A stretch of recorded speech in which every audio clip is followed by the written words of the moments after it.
And I'm doing local recording. So once it's done, if you guys can hang out just for a minute for it to finish the recording process. Huh? Okay.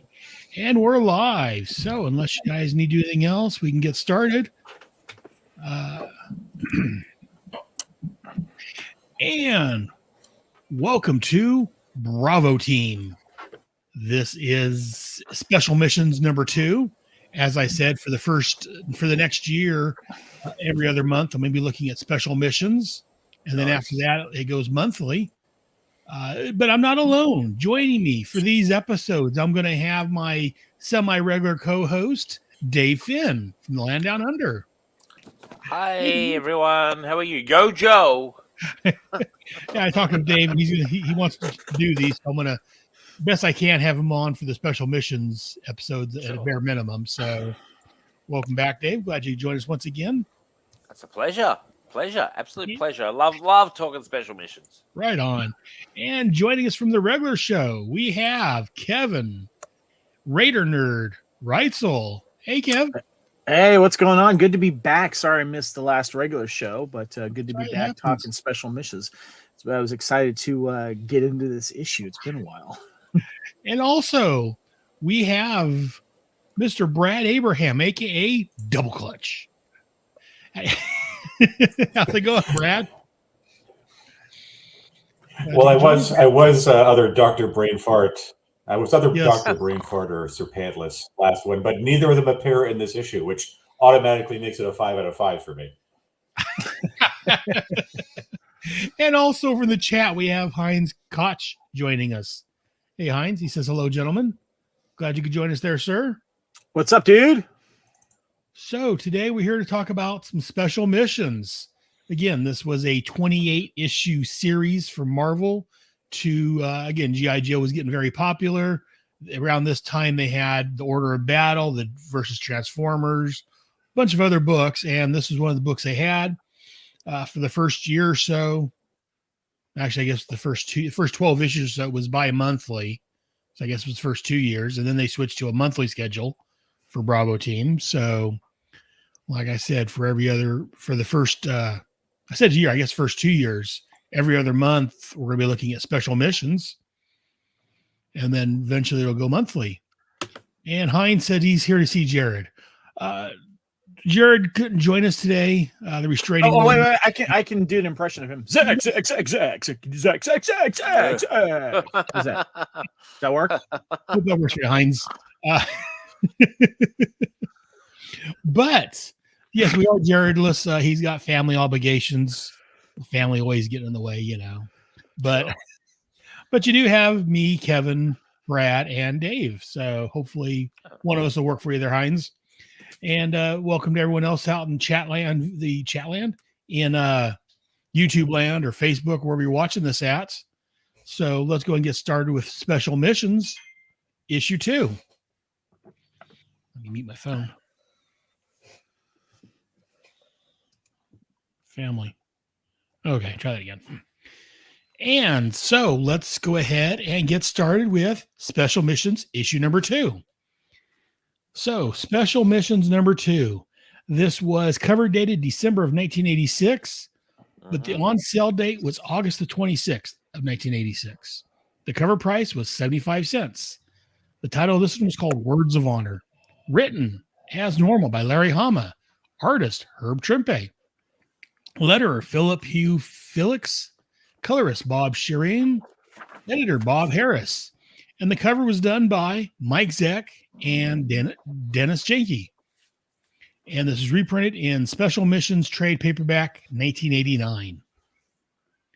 So let's go ahead and look at the cover first, and then we'll get to the synopsis. The cover of this one, we see there's a house in the background on fire being shot at by our Joes. There's a watchtower, looks like it's on fire. Forefront, we have Roadblock, Recondo, and I believe is that Breaker shooting at some unseen enemy behind a pile of sandbags. It's awesome. So let's get some thoughts on this. Dave, let's go and start with you. I love this cover. This is my first time reading this issue, and so I read it last night. And I was like, "Wow, what a dynamic cover, and Roadblock just in full kill mode. You know, Very much. No, I loved this cover. I think it's really dynamic. I mean, it's G.I. Joe. You want action, and this is one of the most action-packed covers I've seen in a while. I give this a very high score. Yeah, you're good. And Kevin, what are your thoughts on this? Definitely action packed. I agree, and I love the cover. I think it's and I didn't remember the story when I opened it up. I'll touch on that later. But I always like to see if the cover, if there's a scene in the book that's accurate to the cover, because sometimes we get fooled and it's not. And I was happy to say there was a scene that definitely, stuff was going on. Not much resistance, but I did like that. I also like the fact that Recondo, before he left on this mission, asked Gung Ho if he could borrow his grenade launcher. So that was really cool. But I like this cover. It's good. And Brad, what are your thoughts on this cover here? Well, I'm going to echo everybody else here. It's a great cover. It's got great action. Gets the job done, and it delivers on what is or what the promise of the book is. We're going to see some great jungle action in this one. It's funny though. I don't know if you would consider this cover like an all-time great cover in the G.I. Joe pantheon. It's not like a 21 or a 26 or a 43 or any of those special fancy painted covers like 29 or 36. But, I recall many of the special mission covers regardless. I recall this one and the first one. There's one with Outback hiding out from, I think it's the Borovnian army, which comes up a little bit. And there's a great one of Lift Ticket caught dangling upside down from a tree. So, they may not seem like the most remarkable iconic covers in the G.I. Joe sense, but they definitely stick out. So I think if you were a comics fan back then and now into G.I. Joe, the title itself would be incentive enough. But the issue itself is very much represented in the covers. The thing I did want to also mention too regarding this cover, and G.I. Joe has always been good about showing gun action, especially with like ejected empty shells. And I've always been a fan of that. I always thought that was kind of cool. Yes, it makes it more realistic. They have the bullets come flying out of the guns, and yes, it feels more kind of crazy military than a lot of covers you'll see where people are shooting in comics generally. This feels like, and also the intensity on Roadblock's face, Oh yeah, no, yeah. I like you guys have said, it's a great cover. Yeah, like David said, yeah, I love just the look on Roadblock's face, and you get the sweat pouring off of him from the battle, and just that crazed look on his face, like he's gonna kill some mother. He's gonna do it. He means business. He's here to chew bubble gum and kick ass, and he's all out of bubble gum. Exactly. But yeah, no, great cover. And over in the Breaker chat is the bubble gum. Yes, Breaker is the bubble gum with him up in the Arctic. Yes, and that's why he's never out of bubble gum. But that's. But yes, and over in the chat, Hines says he just picked up a CGC graded copy of this issue. Very nice. Nice. So cool. Let's get some numbers. It's 1 out of 1. Try that again. Let's get some numbers on this. From 1 to 5 Yojo Colas, 1 being it's crap, 5 being like that one. What is this? You're 43 behind Kevin there. You want to blow it up and hang it up on your wall. How many Yojo Colas do you give this? That one got 11 Yojo Colas, if I remember correctly. It was 11 out of 5. Yeah, that works. Yeah. That was a great cover. Anyways, we're talking about special missions. Dave. I'd give it 4 out of 5. Yojo Colas. Yeah, why not? 4 out of 5, I think. Very respectable number. And Kevin. 1 to 5. Yeah, I'm with Dave. I'm going to give it 4 out of 5 as well. A lot of detail in the battle and weapon firing, and I love the look on Roadblock there. I'd love to see a face. I love to see what Recondo's looking like from the front there. Just kind of curious to see that. I'm a Recondo fan. I'll get to that later, but and it's good to see. Is it Clutch, right? That's getting on there with the Uzi, I think. Yeah. Clutch. Enjoyed this cover. Very good cover. And Sick. Brad, 1 to 5. Oh, I'm going to go with the team, and I'm going to give it a 4, particularly for what Kevin pointed out, which is the ejected bullet casings. Because he's right. As much as I hate to admit it, Kevin, you're right. It does give a dynamic feel to the cover because, when there's these big battles going on, it's not just the gunfire. It's the sound of casings hitting the ground, too. So it does a good job of suggesting what this whole scene sounds like, which sounds a little pretentious to me, but it does. I think you can kind of see and hear what's happening in the action, which is really hard to do on a cover. There's an interesting detail here too for anyone that has actually fired or seen people fire these heavy machine guns. You'll notice with Roadblock's left hand, he's actually holding the bullet belt up, so it's a faster feed and also less chance of it jamming as well. You don't just let it hang low. You actually have someone feed it, or you try to hold it up yourself if you can. I like that. It was a nice touch. Oh, very nice. I wasn't aware of that. Thank you for the. See, we don't need Jared. We got Kevin giving some. I know. Jared who? Jesus. Some specialized military advice there. Well done, Kevin. And I'm going to join the other 3 guys. I'm going to give this a 4 also because, yeah, it's a great cover.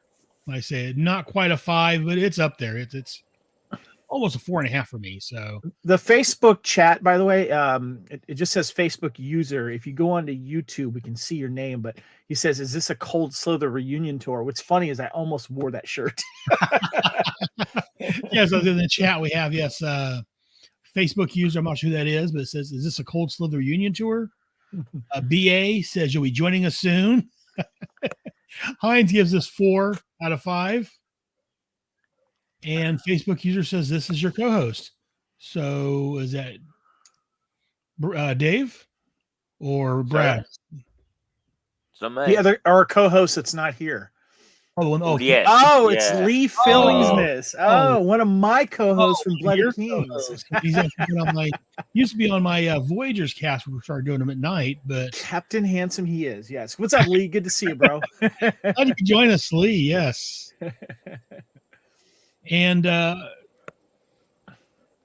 real quick, I jumped over onto Facebook real quick. Let me see how. And yeah, that's all Lee Fillingness, our Norwegian smoothness himself. Co-host of our Highlander Bloody Kings podcast we have on the Fandom Podcast Network. Great seeing you, Lee. Yeah. I was going to say, Actor Aaron, extraordinaire, stuntman extraordinaire. Yes. Wow. Aaron, I was going to say, you reminded me of from Star Trek, Uhura. Is that a name? Working the switchboard there? Like, Yes. you're on about 4 different things. Yeah. I feel like a black woman sometimes. I mean, anyway, that's another story entirely. Anyways, just want to get a synopsis on this before I piss anyone off. Oh, too late. So this is from yojo.com. So this has got 2 different story. Well, it's one story, but it's 2 different sections. One part's in Greenland. We have Alpine, Airtight, Snowjob, and Breaker are sent to investigate a German World War II bomber that contains an old nerve toxin lethal enough to kill thousands if released. Meanwhile, down in Argentina, a second group consisting of Clutch, Roadblock, Recondo, and Dialtone are sent to make a deal with an old Nazi doctor who has information on how to neutralize the nerve toxin in the bomber. And according to Yojo, this is the first appearance of Dialtone in any G.I. Joe comic. So, Really? Wow. just in case you weren't aware of that, yeah. So this is the first time Dialtone has shown up. So welcome to the team, Dialtone. Anyways, so let's go get some thoughts on this issue. Kevin, let's go and start with you this time. You have thoughts on this? Yeah, this issue has all the ingredients that I like from a comic book and movies. You got a small action force getting ready to kick some butt with different cool characters and weapons, especially when you have 2 teams going off to do their own things, but all have the same objective working together. You also have former Nazis wanted for war crimes hiding down in South America, getting their comeuppance, and throw in Israeli Mossad. I love it. It's great. Throw in World War II planes with old nerve gas. I love it. And what's cool about this is I didn't remember this issue plot at all. I've had this comic for over 30 years. I've saved it. I remember reading them all once or twice back in the day. And so it was kind of a nice surprise to go into it without knowing anything and going, oh man, this is cool. I'm liking where this is going. And I like that you had one of the G.I. Joe guys kind of go rogue a little bit, to kind of take things in his own hand, being Recondo.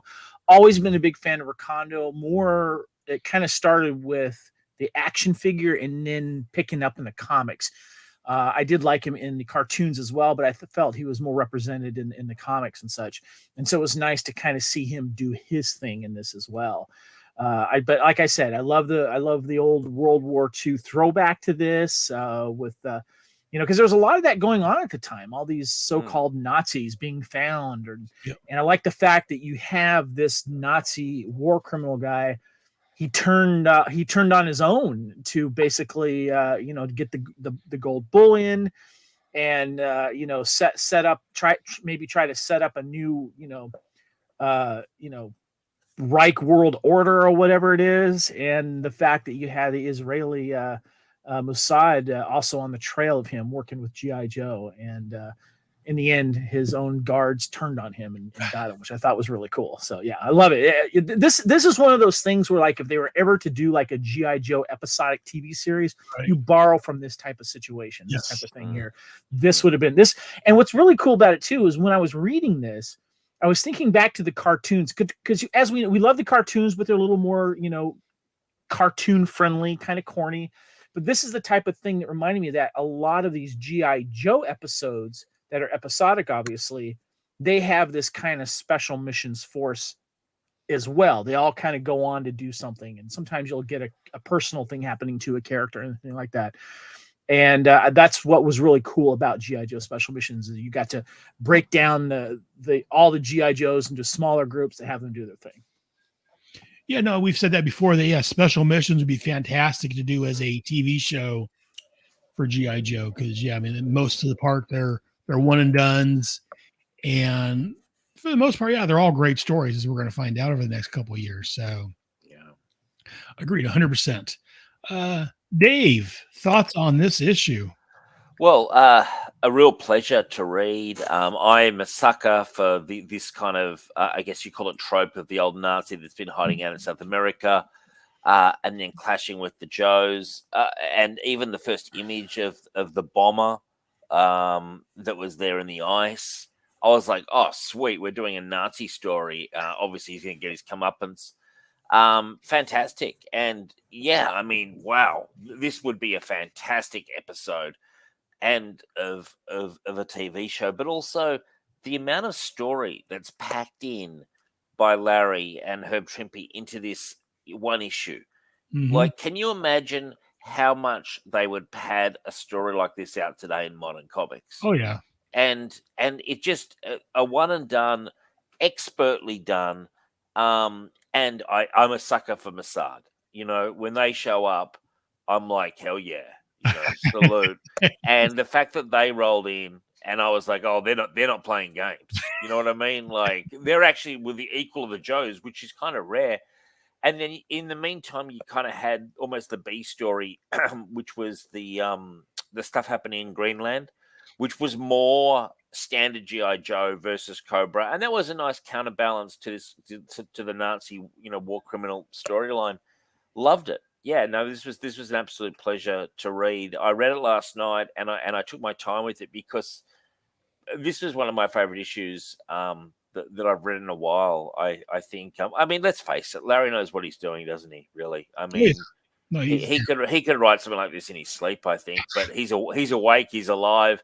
And what a pleasure at the end when that Nazi just got wasted, by his own crazy band of whoever they were, the Super SS or whatever they call themselves, the SS Elite, I think. And he had all the gold bullion. I have a question. Did they leave the gold bullion with him, or did they take it? Because he said you can have all the gold, which makes me think the Joes didn't take, or the Israelis didn't take the gold bullion. But that was my question, because I wasn't sure. I don't think anyone took the gold. I think they left it. That's very nice of them. Imagine if that was a normal kind of intelligence. Can we assume the metropolitan. Mossad took it? Maybe. Well, I would have thought so, but as they're about to kill the Nazi, his own guys, he says, "You can have all the gold. You can have all the gold," just before they shoot him, which makes me think perhaps the gold bullion is still there. I don't know. How are you gonna fence that though? That's what's interesting. I mean, you gotta turn that to someone in I used to work in the jewelry industry, and a lot of that stuff's marked, and it can be traced when it comes to that amount of stuff, and it's kind of like that's like blood diamonds, to be honest with you. Yes. If you have Nazi bullion, and people in the gold industry, they're going to go, yeah, that's got to be confiscated. It's actually got like the swastika on it, and like that's going to be melted down and redone or something like that. You can have all that gold you want. But I like to cash think it out. I like to think in my head canon that the Mossad took the gold and brought it back to Israel and melted it down and used it to, benefit the country. At the same time, I kind of like to think of it as the equivalent of Roger Murtaugh in Lethal Weapon 2, when him and Riggs happen upon the South Africans' money, and Riggs says, "You can take some of that," and Murtaugh throws it aside and says, "Drug money. I ain't touching that." So.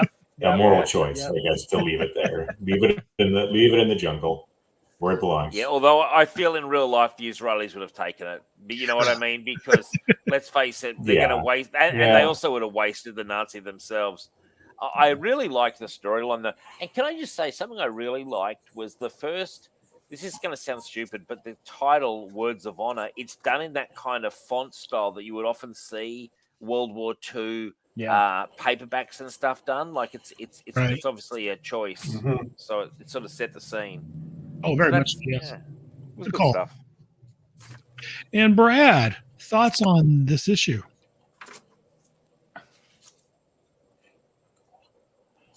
I just gave you my thoughts. It was Riggs and Murtaugh and the drug money. Okay. I have nothing else. Okay, then. Very good. I just assumed maybe you didn't read it. That's I have notes. Don't worry. I got a lot of long-winded rambling.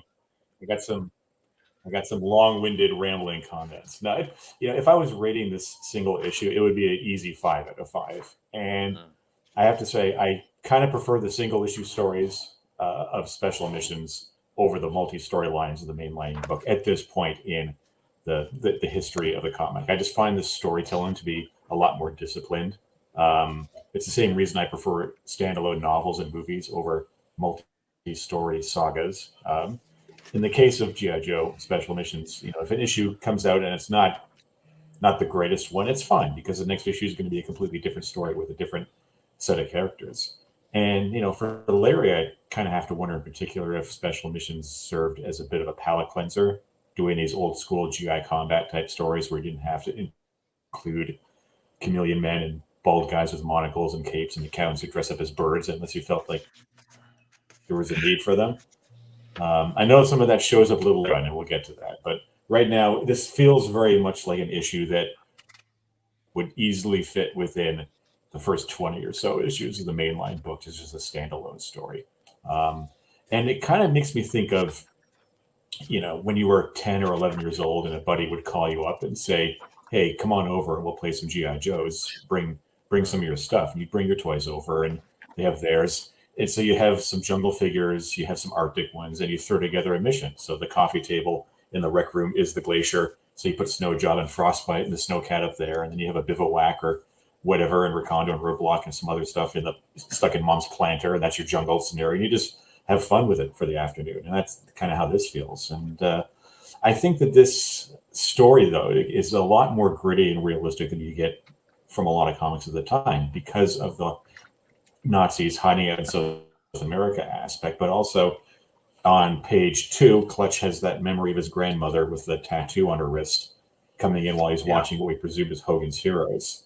And glad you mentioned that. Yeah, we're just kind of screaming, and like that's a very pointed thing to bring up in the first couple pages of the book, and then it ties together beautifully at the end in the last page, where you have them walking away from the villa, and the gunshots ring out. You just got a couple quick panels sort of moving in closer on Clutch, his face, which is just a great little visual moment. You can kind of look at the drawing and the artwork from Herb Trimpe and kind of see what he's thinking about it. He's thinking about his grandmother. He's thinking about that environment, that the stories he grew up hearing about. So it's kind of like a little bit of payback, but it's not the rousing type. It's just sort of justice has been served. But that's really elevates the story. But I think the tech aspects of the mission itself is a lot of fun too. I love the frozen bomber and the glacier, which gives you a bit of a Frederick Forsyth, Tom Clancy sort of feel. And I've always been a fan of the Arctic missions and characters. And here we have so many cool little elements at work and some great intercutting between the jungle stuff and the glacier, even though they can't really be happening at the same time, because the jungle mission takes place over a day and a night into the next day, whereas the glacier stuff is probably an hour at most. And, it's just smart storytelling overall. And, the quandary of having to make a deal with a Nazi obviously sticks into Joe's craw, but the arrival of the Mossad is a great complication. And the reveal of just how the Nazi absconded with the gold gives us that great ending. And, I got to say, between the Trotsky Brigade of the issue 50 Special Missions story and the Soviets in issue 1 of Special Missions, now this one, we're seeing some great real-world antagonists and allies for a change. And while Cobra's present, they're present in the way I prefer them, which is as an added threat. There's a lot of great plate spinning in this issue, I got to say. Yes, very much so. And yes, touching on some of what you guys have said, like Kevin, was talking about how the Kevin brought it up with the Nazi getting it then by his fringe, as they say, there's no honor among thieves. So, but yeah, no, it was a great story. I did like the Hogan's Heroes reference. I grew up watching Hogan's Heroes. So, and I'm knowing about what the Nazis did and all that, not really tying it in with Hogan's Heroes though. So it's nice to see in the story that, especially when, my grandma would come in and start, yelling when I'm watching that because of what happened with her. It kind of brings it home and ties it together a little bit more and makes it a little bit more real. And like Brad was saying, this is very interesting that, again, for a children's line, because again, that's what G.I. Joe was for, the comic and the cartoons to sell toys, that Larry's able and willing to go so deep on, what's basically just a vehicle to sell toys.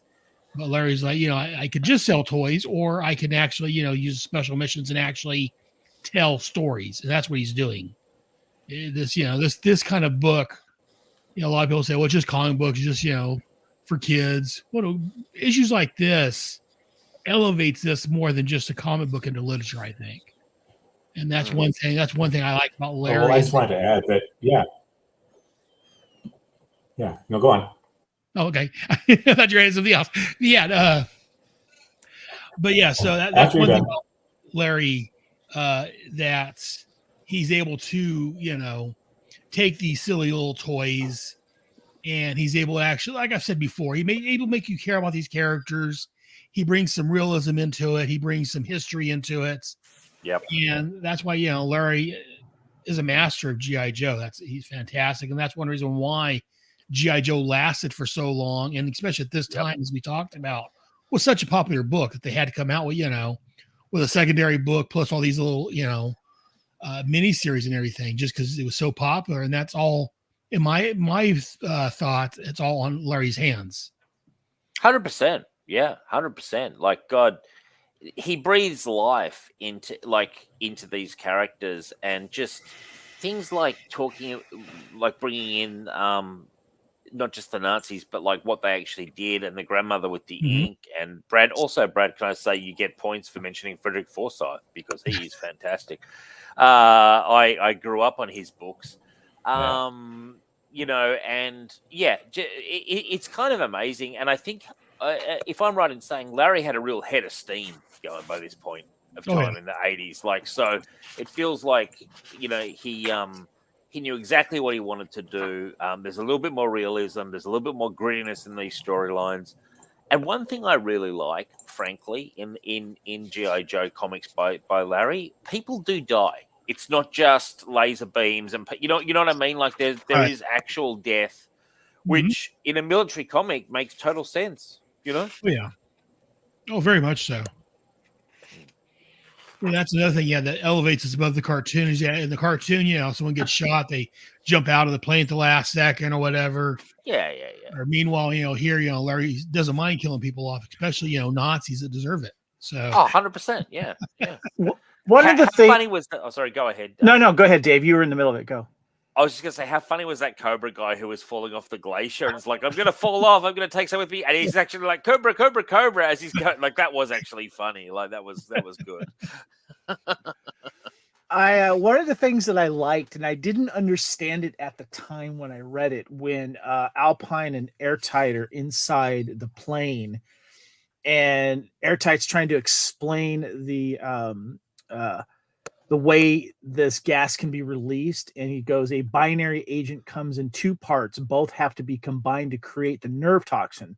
Mm-hmm. And I thought that was interesting because it reminds me of Die Hard with a Vengeance when they had those bombs around there with the two different liquids, and then when they combine together. That was the first time I remember hearing about an explosive that does that when you combine the two. And then I realized, wait a minute, that's your generic epoxy. You have the two parts of the epoxy glue that do that as well.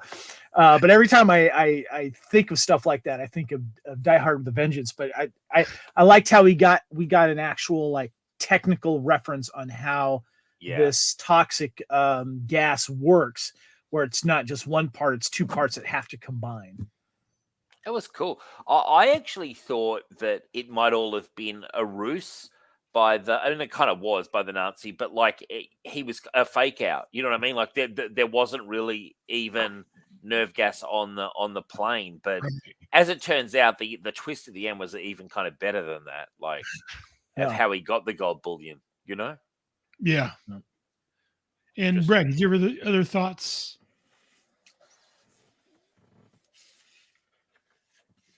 Brad, you're muted, sir. Let me unmute.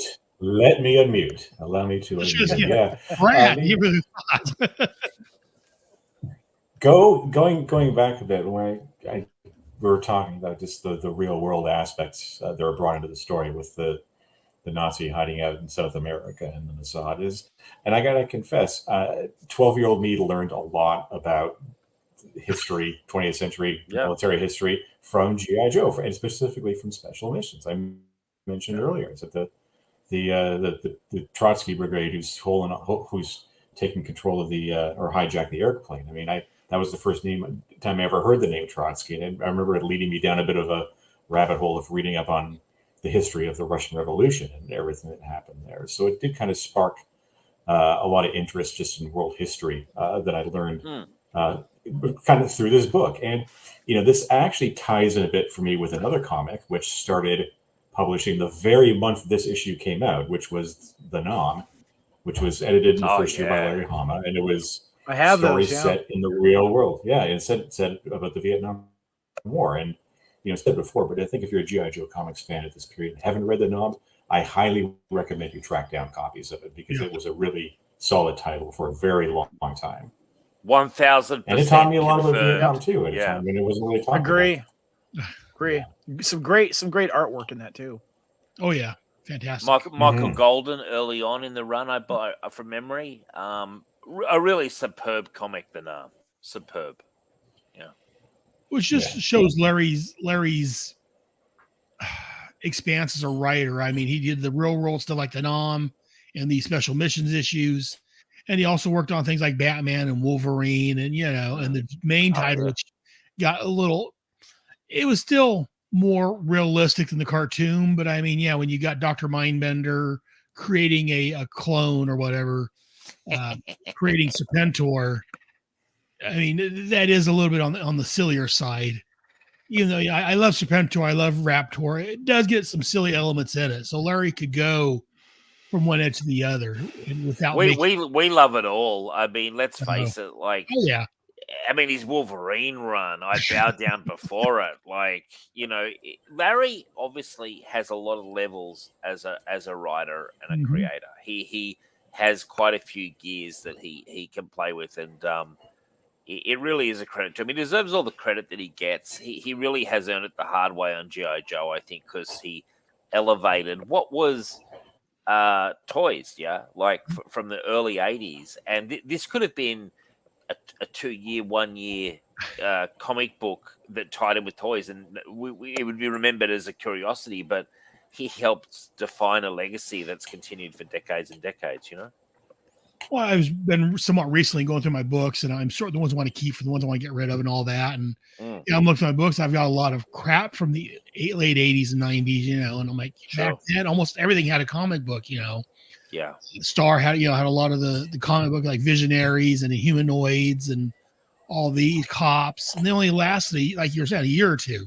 Yeah. The G.I. Joe and Transformers are the ones that had the staying power to last around longer. So, and I say by part of that is Larry's. You're basically describing the new universe books, which are given a nice 1-page ad in this. The new heroes, new legends of the new universe. Those are the ones that you can't give away to the comic book shop. God, I can't even. Yeah, I hadn't even thought of the new universe in so long. What a blip on the radar that was. Wow, I'd forgotten all about that. Yes, that came out before I got into comics. I know about the new universe, but I'm not. Do you mean that? Yeah, Very good. Thank you. That's crazy, isn't it? What a funny thing. It was like New Coke, wasn't it? Yeah, it really was. I think New Coke lasted longer. I'd like to see the Marvel. I'd like to see Disney. I'd like to see Disney and Marvel do a new universe movie. Have a huge planned world set up in the first movie, and then not have it happen.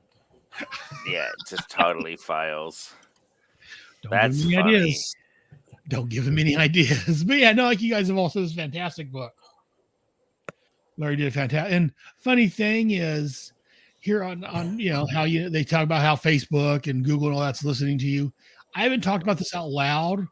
Because again, I'm not talking to anyone about this in person, but the last couple of days on my Facebook from some different G.I. Joe groups and stuff, I've had images from this book showing up on my Facebook. Yeah. My Facebook feed. I've been getting images, of the doctor, scientist guy, whatever he is. Well, you know why that is, Aaron? It's because we're deep inside a simulation, and they do have access to, your surface thoughts, man. That's basically it. Like, apparently, yeah, because I'm coming up to record this. The last couple of days, I'm saying that image looks familiar. I pulled this book out and read. I'm like, oh, that's where. What? Wait a minute. I actually think that the similar things happened to me recently quite a bit, and I just think the algorithms are now so smart that they're actually predictive, and we have spoken before about this kind of stuff, so they're listening. They're privacy concerns out the window. Maybe we need to get Mossad onto it. Make somebody pay. But there's got to be a Nazi behind it all somewhere. Nazi and everything. And then next issue tells us we got Slipstream, Leatherneck, Stalker, Crankcase, and Ace in Burnouts. And what a great tag, the font and stuff on that tag. It made me really want to. I was just like, oh yeah, I'm here for Burnout, big time. Well, like Kevin was saying earlier, I don't remember most of these special missions issues. I mean, remember the one, I think it was issue 5 with the planes, because again, I talked about that on Jared's one of his Christmas specials a couple years ago. Mm-hmm. And then the one that Kevin had mentioned with Outback hiding out from the bad guys in the snow.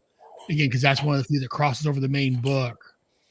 One of my favorites we'll get to eventually, but yeah. So a lot of these I don't remember directly, but so it's a nice coming back and rereading these after so many years and getting such a good story.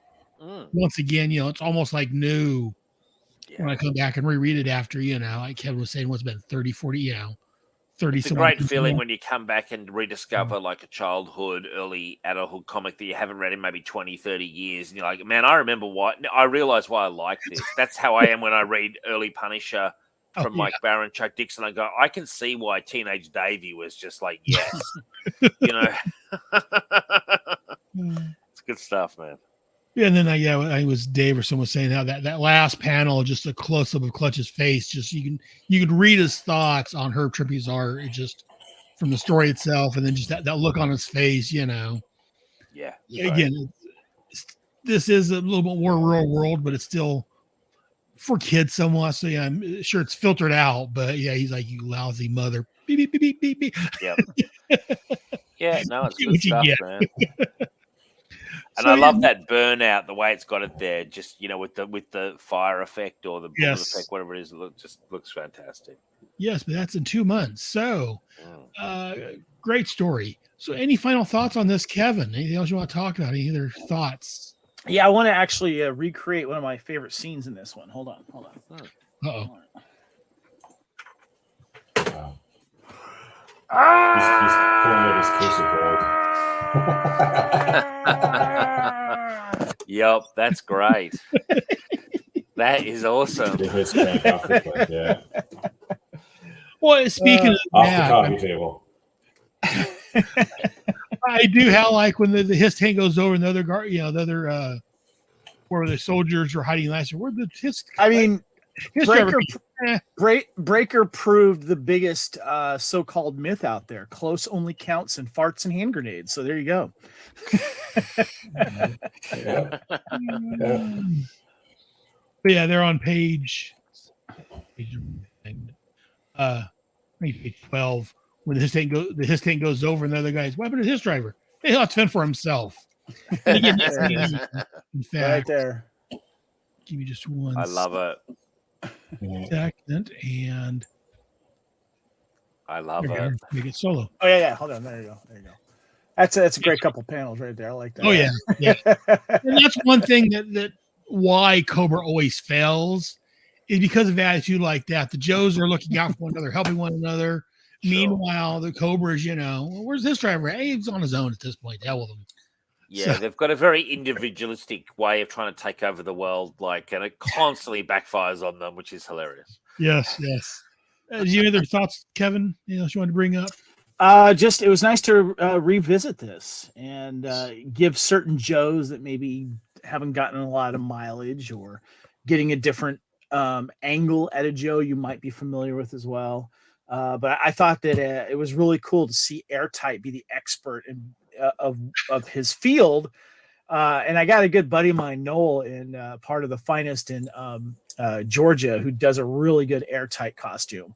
And I thought of him when I was reading this, and I just cool. And Alpine is in his element, Snow Job is in his element too, and Breaker throwing good hand grenades is in his element. So there you go. Well, that's one good thing about special missions, because G.I. Joe, there's a lot of characters on the team, so the main title, you start to lose track of people, and What I find interesting though, when you look at these two teams in this book. There's always one guy you're like, why is he with that team? Like, why Breaker? Okay, I get it. He's the communications guy, but I'm like, why is Clutch in the in the jungle? And I'm like, well, now we know why. And I love that they throw little things in there. He has the grandmother that has the tie to the Holocaust. And so I love seeing G.I. Joe characters in their element. And then seeing ones that are out of their element but doing their stuff, and why there's a reason why they're there. And this issue did a good job representing that. Oh, very much so. Yes, fantastic. Dave, any other thoughts on this issue? Very positive thoughts, and it reminded me. I do love to see when Snow Job was on the snow mission. I'm like, yes, I love that sort of stuff. It's like Aquaman. Is there a lake around somewhere? Can we get Aquaman involved? Snow Job needed to be on that mission, and that was pleasing. But no, I think we've covered it. I actually think just a really strong issue overall. And if you were a reader, I put myself in the mindset of that sort of 11 to 16-year-old who probably was the direct target market for this. You'd just be gobbling up special missions. It would be a must buy if you're a G.I. Joe reader at the time. There'd be no decision. It would be like, yes, I'm getting that when it comes out. I do have a question for the panel after everyone's answered or given their last thoughts on this, because I think it would be a fun thing to discuss real quick. Sure. And one thing I was going to mention, I forgot them. I remember it again. That's one thing about special missions. They're able to take these members that get lost on the main team because the main book's got so many characters on it. Special missions is able to focus on a handful of characters or spotlight, like Kevin was saying, Clutch, we get him in the comic, the main book, but we're able to actually get a little more into his character here and his backstory, if you will. His grandmother's backstory, which is just fantastic. So that's another great thing about special missions. Brad, Any final thoughts on this issue? Well, it wasn't until Dave and Kevin sort of articulated it, but this really, I think, Special Missions is a comic that's great, especially if you're a fan of the toy, which sounds weird because it's very different from the cartoon. But because a lot of times when you have a favorite character, a favorite action figure, whether it's Roadblock or Recondo or Airtight, they don't get a lot to do that has to deal with their specialty. They're just there. They're serving a combat role or whatever, or they're just not present at all. And I think what's cool about Special Missions is because they are special missions, you have the mission and you assign the Joes who are best suited for what's going to happen. So obviously, if there's a crash Nazi bomber with nerve gas or sarin gas, you have to set in the hazardous materials guy to go in and try and neutralize it. The story kind of tells itself, and I have to applaud Larry obviously for throwing a cool story together and using these characters effectively, sort of showing why they're members of the team. But I also just wanted to give a little ad to Herb Trimpe, who for me is sort of the quintessential G.I. Joe artist, particularly in how he illustrates Hawk in the first couple of pages. Is he looks very much like Hawk did in the first few issues of G.I. Joe, that narrow, jet-jawed, race-banning face, and like that flat top blonde brush cut. It looks like the comic used to do back in the earlier in the 80s, like 82 or so. So it's just kind of nice to see that version of Hawk back again. Very much so. And so, Kevin, you had a question. Two-part question for you guys here. Okay. Oh. First of all, of the two plots that we had going on in this book, the Greenland plot and the Argentina plot, which one did you like best? And second part of the question is, if you were to be part of one of those teams, which one would it be? Ooh. Okay. I can answer that. All right, Go Dave. for it, Dave. Argentina on both. Okay. Yeah. Why? I just found it a cooler part of the story. I loved all that stuff with Mossad and the Nazi and all that, and so that was just I thought that was the A plot, Nice. Yeah. and the B plot was the other stuff, which I liked as well. But no, I'd go Argentina all the way. What about you, Brad? I'm going to go with the B plot for both because B stands for Brad. So, So the Greenland, the Greenland. Also because the Greenland. Also because I don't like the hot, humid jungle weather. I prefer the cold weather. It's why I live in New England. So What about you, I do not do well in heat and humidity. I would be sitting there. What about you, General Head? See, I'm debating because, like Brad, I don't care for the heat. I for even the wintertime, I've got a fan blowing on me. But I don't know about all that ice and snow. So I'd rather be at Hawk at headquarters watching it. Wow. As far as which story I like the best, I'm going to go with the Argentina one just because, we get the Nazi and we get that whole, I think. What's that, Brad? I could see Aaron being lift ticket. I could see you being lift ticket There you on the Tomahawk. There you go. Yeah. Just dropping the guys out. Say, all right, I'll be back in a bit. Good luck. I'll see you later. I gotta go refuel. He just leaves. Go back, So he's like, I'll wash my Minnesota. hands of it. Read my book while I'm waiting on you guys. Let me know where you guys are. I'll come back to you. Although complaints. I was to say complaints about hot jungle weather aside, I agree that the jungle story is the A plot and it's the real meat and bones of the story and the real emotional core of the story. There's just something about me that loves those Dirk Pitt, Frederick Forsyth missions on glaciers or to the bottom of the ocean where anything can and will go wrong. And I always like Arctic issues and I always like the Arctic shenanigans because in those stories the environment frequently becomes an antagonist as well, where the ice starts to break or the glacier starts to cleave off from itself, and it just adds an element of jeopardy that's not often in other environments where people are a little more comfortable. So that's kind of where I would lean. Yeah, but overall, I think the Argentina mission was, like you guys have said, was the better story. Get the Nazis getting his comeuppance, but we find out the whole story. So it's great. And Kevin, which one for you?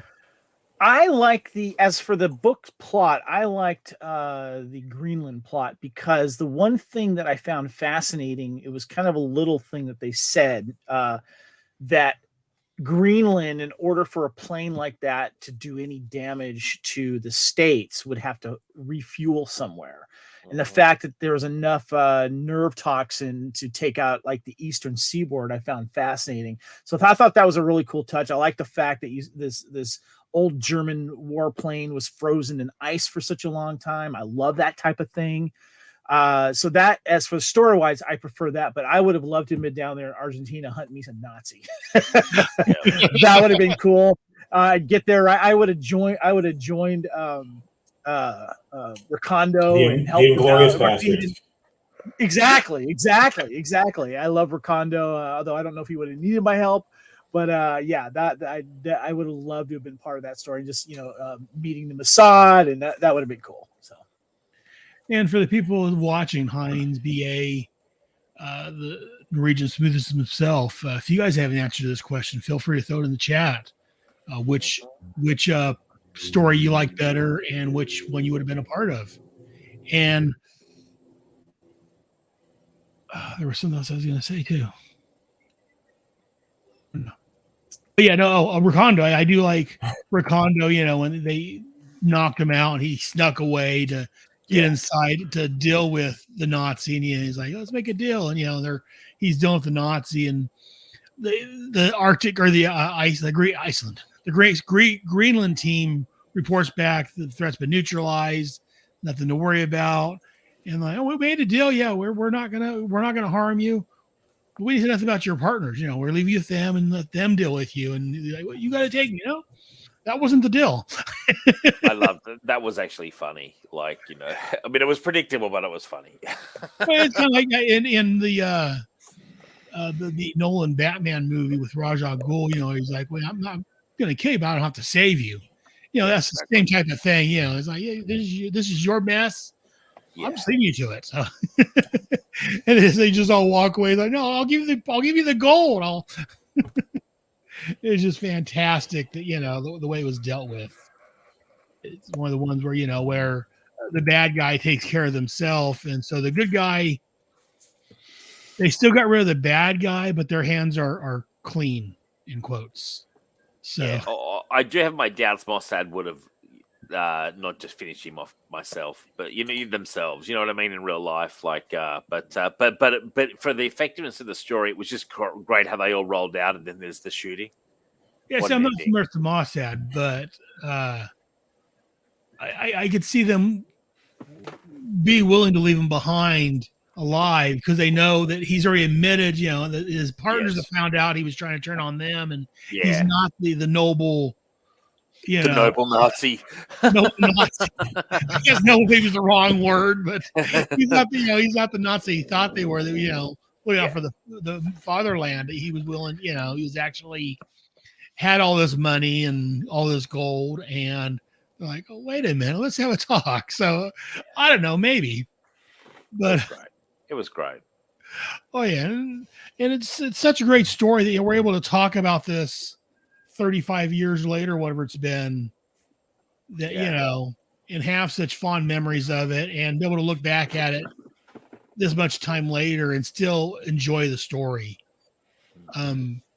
When did you first read this, Dave? Me? Did you? Yeah, I know you weren't. First time was last night. So this is your first time. Yeah, I got them all when I got heavily into JoJo comics. I bought these on sale a long time ago, actually, and so I've sort of been saving it, to be honest. And then I read it the first time last night. Yeah. Yeah, I know you hadn't read this back then, so I was curious. So so us older guys, as far as older into the comics, we read this back then, enjoyed reading it. And even you that's just now coming into the special missions, it's great that you're able to enjoy it as much as we are. Oh, yeah, man. I mean, because a lot of times as we read these stories, we're like, or watch the cartoons or whatever it may be, well, is it that this is a great story, or is it such that, as we talked about before, the nostalgic factor that we read this when we were 14, 15, 16. I was 16 when this came out. Sure. is it the fact that, it's just nostalgic going back and rereading this? So it's good to hear someone that's just reading it for the first time enjoying as much as we are. Well, some of these comics from this era, it is mostly nostalgia, but others, like the quality shines through. I think of this very similar to Mike Barron's Punisher, in terms of like it's very strong, and you can come back to it. Yes, it certainly feels like something from the time period, but it's a very strong comic, and it holds up. And also I have immersed myself in G.I. Joe over probably the last, close to 10 years. So it's not my first time I've read a G.I. Joe comic or Larry stuff on G.I. Joe. So I am kind of in the mindset, you know what I mean? Yeah. But I think most people who like G.I. Joe would enjoy this. I think so. If you're in that space, this comic's not going to let you down. Most definitely not. Yeah. And I would like to add that, I think even removing nostalgia from it, I think I was either 12 or 13 when I first read this particular story. Reading it now, I was an adult who likes to think he knows a little bit more about storytelling since he does it for a living. It holds up. It's a story told well, and I think it's an exceptionally well told story. And it just boggles me that we've had such terrible live action G.I. Joe movies with so many great stories and situations, except for Retaliation. Retaliation is good. Retaliation is good. I agree with Kevin, but I hear Brad's point completely. Yeah. Well, that's one thing. And this gets down to a numbers thing. Is when I guess the first big wave or first initial wave of live action Marvel movies came out. It was in the early 2000s, right? And that's Spider-Man, the Sam Raimi Spider-Man, and the Bryan Singer X-Men, and that sort of kicked off the first big wave of it. The Marvel universe at that point was only about 40 years old, and here we are sitting in 2023, and the early years of G.I. Joe, A Real American Hero, is 40 years old as well. So there's been enough time, and there's been enough stories told in different iterations over the intervening 4 decades that you'd think somebody somewhere would be able to kind of crack that nut and say, look, here's what it is, here's how it works. And nobody's called me yet, so I can give them my opinion on it. But I live in hope. Well, that's what we've talked about before, and me and Chad's talked about it with the Snake Eyes G.I. Joe Origins movie. That's all got to be in quotes. It was such a crappy movie when Larry laid out the foundation for Snake Eyes, in my opinion. Yeah. If they would have took issues 26, 27, plus a couple others here and there, they've got Snake Eyes origin, and it's damn near perfect, in my opinion. Yeah, yep. And instead of doing that and even adapting any of that, they took their own way. They did their own bullshit. They did their own bullshit, basically. Yes, pretty much. And just, like a buddy of mine, he's going to nobody can quite say bullshit like an Australian. I gotta say that. Yeah, but I married an Australian. Their bullshit with verve. I've married an Australian. So I've heard another extra level of cursing, so trust me, I know. Yeah, it's up is there. that why you married her, Kevin? Just to get that? No, there's other reasons, but that was definitely a bonus. I try to keep it PC for Aaron on his show. I know the kids are listening, but every now and then it slips out, Yeah, it's not sometimes, we talk about that monstrosity, but anyways, it's just they screwed it up, and they've got the groundwork laid out for him. Larry's did the heavy lifting, as it were. But big time. Anyways, enough about that nonsense. Do you have any other thoughts, Kevin? No, I just it was nice to dive back into this. So thanks for having me on to do that. Always. It's a reason to go back into these, and I'll be honest with you. When it comes to the rest of the special missions, I don't remember any of them, even though I own them all, and I remember reading them more than once or twice. But it's been so long; it's going to be like fresh reading again, and I look forward to it. Very good. I say the only one I remember offhand, really remember, is the one with Outback on the cover, sneaking away and getting back to the main title. So the rest of them, it's going to be a pleasure rereading these. And if people want to hear more about you, Kevin, where can they go to see. You can find me on the Fandom Podcast Network. We're on YouTube as well. And we do a bunch of live shows. And on the network, we have several shows on there. So make sure you check it out. If you're a Star Wars fan, we got a podcast for that. Star Trek. As I mentioned earlier, my buddy Lee Fillingus and I do a Highlander podcast called Blood of Kings. And we have a movie podcast called Couch Potato Theater and a couple of other great shows on the network as well, Doctor Who. So make sure you check that out. Please give us a subscribe. We'd appreciate it. We're trying to get our numbers up.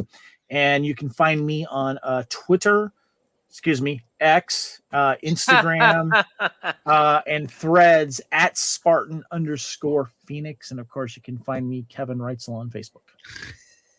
Wow. And Dave, any other thoughts on this issue? I'm just tired hearing what Kevin does, like when he's not on this. I mean, Jesus Christ, Kevin! Like, are there about 3 of you? Yeah. Look, for me, Signal of Doom. Keep it simple. We're weekly. Comic books, comic book movies, pop culture, Bob Dylan, Frank Sinatra. It's all covered. Just Signal of Doom on your podcast feeds and all that kind of stuff. We've got a couple of spin-off shows. We've got a Legion of superhero show called Legion Outpost, which is really gaining popularity.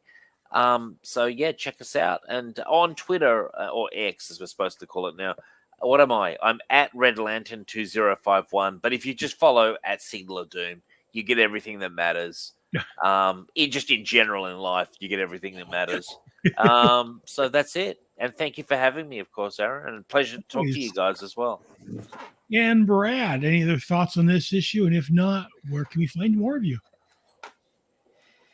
I greatly enjoyed reading this issue. Like, I greatly enjoy reading all the special missions. And I am proud owner of every single issue of special missions, which are all, Kevin, in pristine non-bent condition. I was gonna say you got the backing like this. As far as where else you can find me. All right. Yeah, you're not folding them in half, are you? Oh, mine are hermetically sealed. Mine are hermetically sealed, though. You got a whole stack of them. No, not at all. Not at all. See, you can kind of see what's coming up next issue. I'm actually not on any other podcast. This is the only one. Nobody ever invites me to be on their podcast, but it's neither here nor there. You can find me at my website, bradabraham.com. And if you check in around November 3, November 4th, you're going to find a lengthy piece on the 35th anniversary of one of my favorite 80s movies, which is John Carpenter's They Live. I encourage you all to go check it out. What a movie, man. What a great, great movie. By the way, Brad, if you want to actually just take a screenshot of my background, it has real DVDs and Blu-rays. You can use that as your background if you want, just if you want to. This is my movie novelization collection. This is my book collection in the background. I see a G.I. Joe one. This is back my there. shelf. Very This is cool. the shelf that's in the other room. That is the Rise of Cobra. Right there. Yeah. Cool. Yeah. I haven't read That's it a yet. good collection. I wonder if it's I like better than that. the movie, because the movies. That, my friend, that is but a small sampling. Next podcast, I'll take a picture of a different shelf. That's pretty cool. That's cool. That's a cool Everyone's collection. quietly staring at the. Yes, look at the different books. I'll send Aaron a photo of it so he can put it on the Facebook. There you go. Everyone can say, "Hey, it's part of Brad's book collection." And over the chat, Heinz says, "Great episode, guys. Thank you so much." Well, thank you for joining us. Glad to have you and Lee and BA. I'm not sure it's BA Baracus or I was thinking that B.A. Baracus with his milk. BA Baracus. You know, I can see BA Baracus joining Cold Slither. You know, you'll be joining us soon. But anyways, yeah, you can find me on the Headcast Network. Right now, my website's down due to some issues on my end, and my podcasts have been delayed. But hopefully, by the time this comes out, things are back in order and running properly. Again, I've got my G.I. Joe show, which is 3 parts for now. The main show, this show, and then also there's the Adventure Continues, where we were playing the role-playing game and playing those episodes.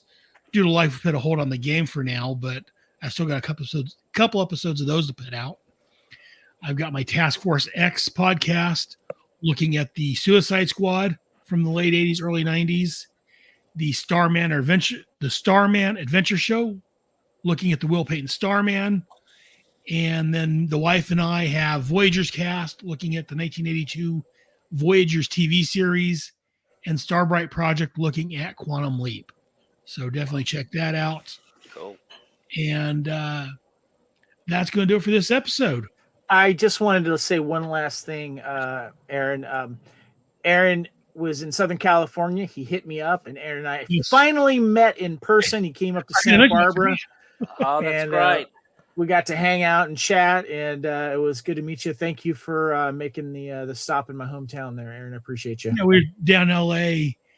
For the wife's graduation. She was graduated from the University of Phoenix, I believe it was. And so I had a graduation down in L.A., which is like a 4-hour trip for me.